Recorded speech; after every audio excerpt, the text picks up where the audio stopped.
자산운용자의 삶과 증시각도기의 삶. 요즘 하루 24시간도 부족한데요. 흑삼전탕 먹은 날과 안 먹은 날은 방송에서도 티가 납니다. 잃지 않는 건강 흑삼전탕. 자, 오늘도 한 포 마시고 시작하겠습니다. 독이마을 분들도 이제 흑삼전탕으로 설계하세요.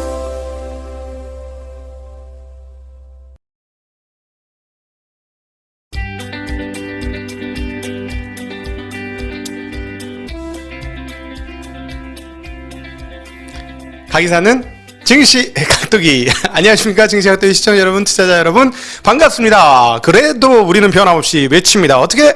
Thanks God, it's Friday. 네, 오늘도 프라이데이가 왔습니다. 진짜 몸이 뻐근한 프라이데이예요. 하도 그 몸빵 하다가 견디는 바람에 어제는 제 생각으로 올 들어 단일 하루짜리 상황에서 가장 수익률이 많이 빠지는 날이 아니었나 싶습니다. 어제가. 그래서 개인적으로 좀 충격적이었고, 잔고 빠지는 거 보고도, 사실은 정말 죄송하고 얄미운 얘기지만, 지난주까지 저는 잔고 하이를 찍었어요.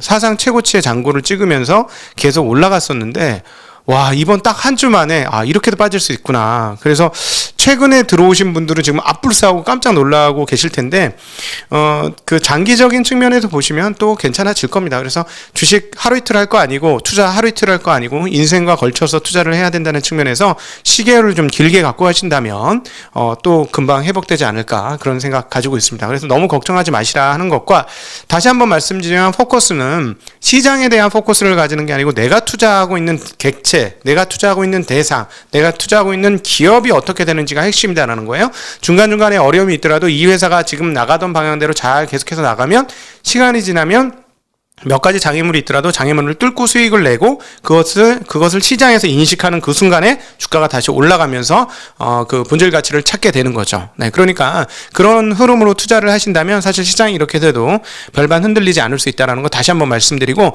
계속해서 말씀드리지만 찰랑찰랑거리는 파도 를 보지 마시고 조류는 어떻게 흘러가고 있는지를 보시면서 투자하는 것이 맞겠다는 생각이 듭니다. 자, 아시아권이 정말 몰락을 하면서 흠씬 매를 두들겨 맞았는데, 미국장은 아침장 하락하고 유럽 시장의 하락을 극복하면서 S&P는 0.13% 상승했고, 다우는 0.19%, 나스닥은 0.11% 하락을 했습니다. 어제 유럽장은 상당히 좋지 않았죠. 결과적으로도 좋지 않았는데요. 프랑스 CAC 지수는 2.43% 하락, 영국 FTSE 지수는 1.54%, 닥스는 독일 닥스는 1.25%, 이탈리아는 1.65%, 유로스탁스는 1.54%가 상승했습니다. 어제 프랑스 같은 경우가 2.43% 떨어지는 데에는 프랑스의 주요 기업들인 에르메스, 케어링, 루이비통 이런 회사들이 주가가 크게 빠졌기 때문입니다. 왜 그럴까요? 네, 왜 그럴까요? 자, 여기에서 실마리를 찾으면서 지금 세계 증시판을 읽어내시면 세계의 흐름에 대해서 조금 더 이해가 갑니다. 생각보다 지금 세계의 흐름이 조금 더 복잡하다는 사실. 그래서 우리는 문매를 맞았는데 사실은 조금 억울해요. 우리는 중국과 같은 나라가 아니야.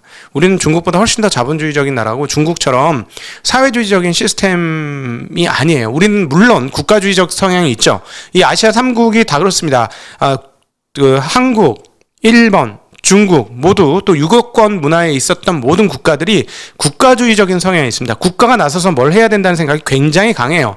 그럼에도 불구하고 그 중에서 가장 자유로운 국가이자, 그렇기 때문에 가장 자본화된 나라는 일본도 아니고 중국도 아니고 한국이에요. 제가 보기에는. 그럼에도 불구하고 이번에 도매급으로 다 이렇게 넘어간 건 상당히 억울한 사실이고, 그리고 기업 실적이 굉장히 좋아졌고, 기업 실적이 하이에서 떨어진다고 해도, 사실 170조를 한다고 해도 지금 예상보다 약 한 7, 8%가 더 빠진다고 할지라도 실적 대비 주가는 높지 않습니다. 그런 측면에서 상당히 억울한 측면이 있는데, 그럼에도 불구하고 현재 판세가 왜 이렇게 됐는지에 대한 이해를 해야 하거든요. 이해를 해야 되겠습니다. 오늘 미국 시장이 그걸 보여주셨어요. 자 보시죠. 지수는 기술주들은 반등했어요. 채권 금리는 하락했어요. 유가는 떨어졌어요. 그 다음에 금값도 떨어졌고요. 원자재도 하락했어요. 이게 뭡니까? 이게. 자, 테이퍼링 이슈는 일단 신흥국에 영향을 더 미쳤고, 비미국에 영향을 훨씬 더 미쳤습니다. 자, 그런데 테이퍼링이 과연 우리에게 어떤 미래를 가져다 줄 것이냐. 지금 시장의 생각은 테이퍼링이 가까이 다가올 거야라는 생각과 더불어서 내년이 아닌 올해 말에 될 거야라는 생각과 더불어서 어떤 생각을 우리에게 던져주고 있느냐? 경기 상승이 생각보다 잘 나오지 않을 것 같다 라는 걸 보여준 거예요. 여기서 테이퍼링 하면 금리 인상도 아니고 테이퍼링만으로도 경기가 만만치 않겠는데? 라는 생각을 주게 된 거죠. 그것이 바로 채권 강세 금리 하락으로 연결되었다라고 볼 수 있습니다. 그러나 위험에 대해서는 회피하고 싶죠. 위험에 대해서는 회피하고 싶으니까 달러 가치가 급등합니다. 달러가 어떻게 됐냐? 지금 9개월 만에 최고치예요. 어떻게 됐느냐? 호주 달러, 뉴질랜드 달러, 캐나다 달러 등 원자재 국가들은 특별히 더 많이 빠졌습니다. 자, 이게 무슨 말이냐? 이 부분을 이해해야 현재 판세를 이해할 수 있는데, 앞서 모두에 말씀드렸던 대로 말이죠. 지금 경기가 좋아질 것 같지 않은데 테이퍼링을 하겠다라는 거예요. 그래서 신흥국이 더 영향을 많이 받았고, 근데 사실 미국 시장 입장에서는 테이퍼링이 12월 달에 하나 1월 달에 하나 그렇게 큰 추격이 아닐 수 있어요. 비슷비슷하다고 느낄 수 있어요. 그러나 미국에다 물건을 대주고 있는 입장에서는 이거 여기서 테이퍼링까지 하면 어떻게 하지 하는 고민을 상당히 했다라는 거죠. 그래서 미국과 그 여타 국가들이 조금 다르게 흐름을 보여주었다라는 것입니다. 그런데 자, 여기에서 뭐가 지금 복합적으로 작용하고 있는지 말씀을 드리면, 경기 하락에 대한 우려가 지금 하나 새롭게 떴어요. 놀랍게도. 근데 또 반대편엔 뭐가 있죠? 인플레이션이 실제화될 것 같다는 생각이 있어요. 임금도 올라가고 이제 고용도 창출될 거니까. 예. 그러니까 인플레이션이 있는데 경기가 이제 잘 못 올라갈 것 같은데 여기에서 테이퍼링이 또 툭 튀어나왔어요. 테이퍼링이 튀어나오면서 긴축에 대한 우려가, 그 긴축에 대한 심리가 확대되죠. 그런데 일부 지정학적 리스크도 있지만, 지정학적 리스크는 제가 보기에는 아프가니스탄에서 온 게 아닙니다. 이번 지정학적 리스크는. 제가 이번에 생각이 꼽힌 자리가 이 자리예요. 생각보다 복잡하구나. 뭐요? 이번에 지정학적 리스크를 일으킨 나라는 어딜까요? 아프가니스탄 아니고 중국입니다. 중국이 지정학적 리스크를 일으킨 거예요. 누구한테? 월스트리트한테. 월가 입장에서는 지금 지정학적 리스크는 아프가니스탄은 아무것도 아니에요. 중국이 훨씬 더 심해요. 왜? 계속 대책이 나오거든, 정책들이.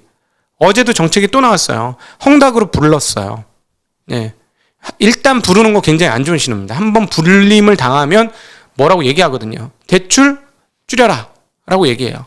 그러니까 계속 이런 것들이 뻥뻥 터지니까 인터넷 터졌지, 또 디디 주식 터졌지, 뭐 터졌지 하는데 또 터져. 엄마, 이게 뭐야 이게?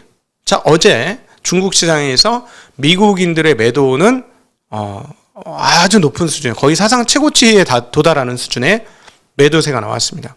월가 입장에서는 아프가니스탄은 아무것도 아닌데 중국이 지정학적 리스크예요.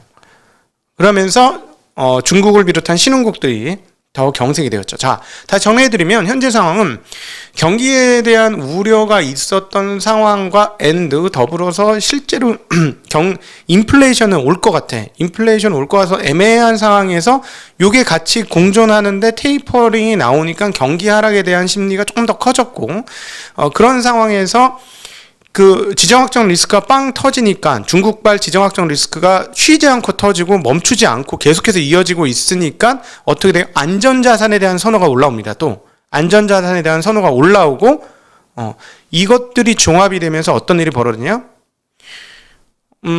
그 다음 또 하나 더 있었어요. 하나 뭐냐면 기업은 실적이 양호해. 기업인 실적이 양호해. 이게 아주 복잡하게 엮인 거예요.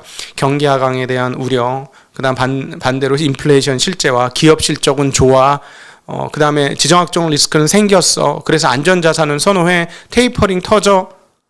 이게 복합적으로 작용되면서 현재 상황들이 왔습니다. 그래서 제일 세게 얻어맞은 곳이 어딘가요? 유가입니다.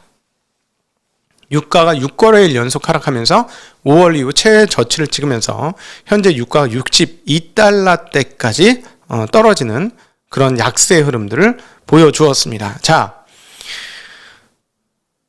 이게 금값 안 오른 이유이기도 해요. 자, 금값 이 부분에 이 복합적인 것 중에서 뭐는 조금 약하다? 인플레이션 좀 약하다고 볼 수 있어요. 제가 최근에 이제 피터 린치의 제작까지는 아닌데 피터 린치가 선택해서 지금의 피델리티의 펀드를 또다시 소형주 펀드를 성공적으로 운영하고 있는 틸링 헤스트의 글을 최근에 읽고 있는데 너무 재밌어요. 독일 책방에서 곧 소개하도록 하겠습니다.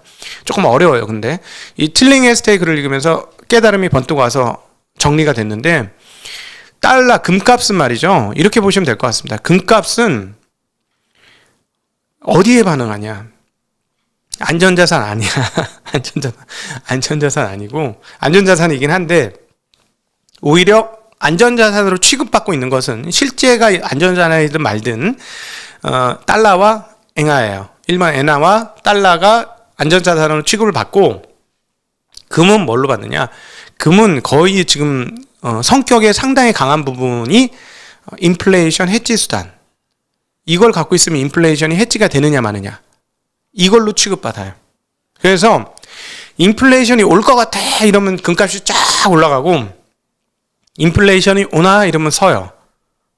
지금 분위기가 그래요. 그러니까 그 작년도에 돈을 막 풀면서 쫙 막 경기를 막 끌어올리려고 할 때, 야, 그러면 앞으로 1년 뒤에 인플레이션 엄청 오겠네 라고 생각되는 바로 그 지점 있죠.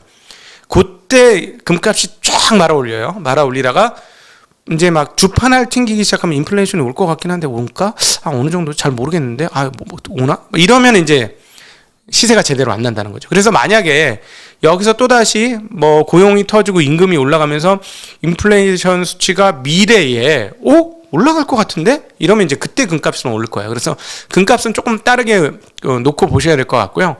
지금 앞서 여러 가지 이 복합적인 상황들이 반영이 되면서 유가는 문매를 얻어맞으면서 62달러까지, 이제 63달러네요. 63.77달러까지 지금 떨어져 있는 그런 상황입니다. 자, 기업 뉴스 한번 살펴보겠습니다.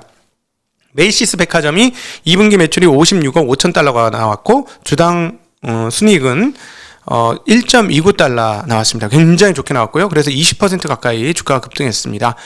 자, 백화점이에요. 자꾸 미국은 컨택으로 넘어가고 있어요. 미국 내에서의 시장 분위기는 컨택으로 넘어가고 있다는 게 계속 포착되고 있는 그런 흐름이고요. 엔비디아 실적 호조로 3% 상승했고, 마이크로소프트도 2% 상승했습니다. 어제 기술주 상승은 대표 주식들이 그나마 괜찮은 흐름들을 보여주었기 때문이고, 그동안 많이 빠졌던 필라델피아 반도체는 반등에 성공하면서 0.84, 그러나 막판에 조금 숙였네요. 그 강세가 제가 아침에 일어났을 때 1%대 강세였는데, 지금 애플은 0.23% 올랐고, 아마존은 0.42% 떨어졌고, 마이크로소프트가 2.08% 많이 올랐습니다. 얘네가 공격적으로 게임과 데이터 센터 짓겠다고 하는 애들이죠. 그래서 마이크로소프트가 계속 쭉쭉쭉 치고 나가면 한국 입장에서는 데이터 센터가 굉장히 빨리 이루어질 수도 있겠구나 하면서 메모리에 대한 생각이 바꿔질 수 있다는 것도 같이 조금 감안해야 볼 대목이긴 합니다.